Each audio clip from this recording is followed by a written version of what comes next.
La deuxième saison de Star Trek La Nouvelle Génération sort actuellement en Blu-ray. Elle contient plusieurs épisodes marquants, comme la première apparition des redoutables Borg. Heureusement, entre deux missions, les membres de l'équipage du vaisseau spatial Enterprise peuvent se détendre grâce à une technologie baptisée le holodeck. Cette salle de réalité virtuelle permet de recréer des environnements interactifs complets et entièrement paramétrables. C'est tout un monde peuplé de personnages virtuels qui se matérialisent dans ce qui est en fait une salle vide. Au programme, reconstitution historique et roman policier interactif pour les loisirs, mais aussi simulation d'entraînement au combat. Dans la fiction de Star Trek, cette technologie se base sur les hologrammes ainsi que sur la téléportation pour matérialiser des éléments solides. Une telle technologie de réalité virtuelle est-elle possible? Le holodeck existe-t-il déjà? Pour répondre à cette question, nous avons rencontré Patrick Bourdeau, directeur de recherche au laboratoire d'informatique pour la mécanique et les sciences de l'ingénieur.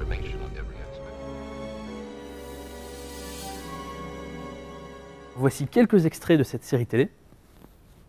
Vous qui travaillez dans le domaine de la réalité virtuelle et de la réalité augmentée, on a envie de vous poser cette question.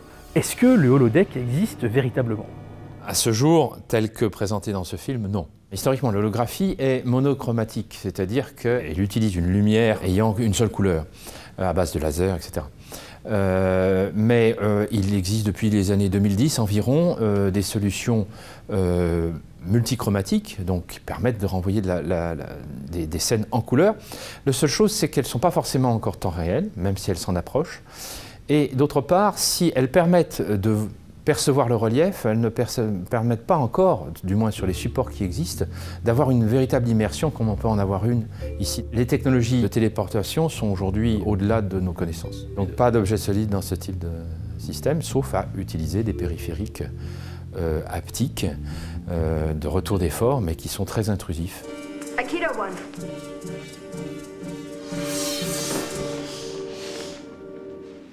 You can create people without a soul? It's not a real person, Lutan. It has no life. Le choix que nous avons fait ici, c'est un dispositif de type CAVE, Cave Automatic Virtual Environment. On peut avoir des points de vue multiples en relief sur une scène visuelle. C'est typiquement ce que permet ce dispositif, où deux utilisateurs distincts, par exemple, peuvent avoir des reliefs distincts en fonction de leur point de vue. Mais aussi, on peut avoir des retours tactiles ou des retours d'effort à l'aide de périphériques dits haptiques. Et enfin, on peut avoir, autre spécificité de ce dispositif, des retours audio tridimensionnels. Donc tout ceci permet d'avoir des rendus immersifs tridimensionnels qui ressemblent, qui s'approchent, que suggère ce film. La seule chose, c'est qu'effectivement, nous sommes encore très encombrés de périphériques. Les murs de cette cave sont des écrans rétroprojetés sur lesquels nous affichons une paire d'images stéroscopiques. Les projecteurs peuvent être combinés de sorte à ce que deux utilisateurs avec des paires de lunettes distinctes puissent avoir chacun leur relief visuel dans ce dispositif. Nous avons toujours dans ces systèmes-là ce qu'on appelle un système de tracking. En l'occurrence ici, ce sont les caméras que vous pouvez voir ici, qui sont à base d'infrarouge dans notre système, et c'est pour ça que vous avez des petites boules sur les lunettes. Le système de tracking permet de positionner et de connaître l'orientation de la tête du sujet, et par ailleurs, donc, les projecteurs renvoient une paire d'images calculées pour chaque sujet en conséquence. En multistéroscopie comme la nôtre, il n'y en a que 2 au monde actuellement. Il y a des prototypes pour 3 utilisateurs. Et des travaux ont été faits dans le cadre d'un projet européen pour aller jusqu'à 10 utilisateurs.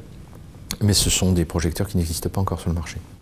In the year in which we live, humans have discovered that energy and matter are interchangeable.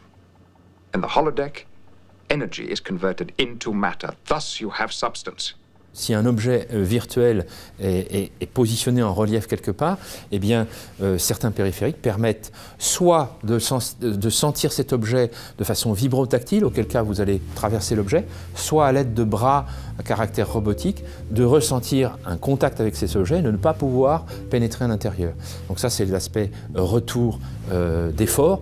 Et puis, il y a différentes technologies qui existent aussi, à base de systèmes vibratoires ou autres, qui permettent d'avoir un ressenti, ou même dermique, qui permettent d'avoir un ressenti tactile cette fois-ci.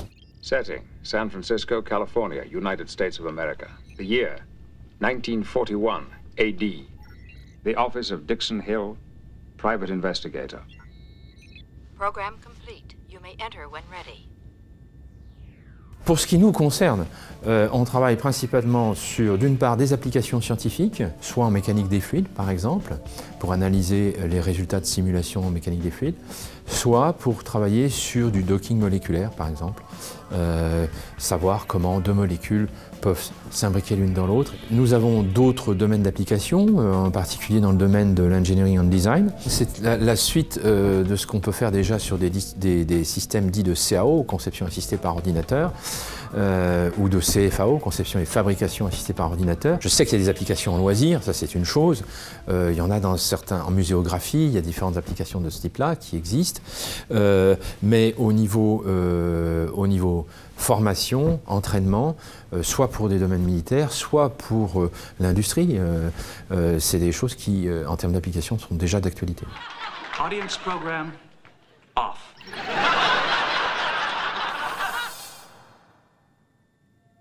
Ça ne se limite pas aux jeux et aux jeux vidéo, ça vise effectivement de la formation, de l'entraînement de sujets, de la préparation d'intervention, de la mise sous stress avec certains travaux nord-américains.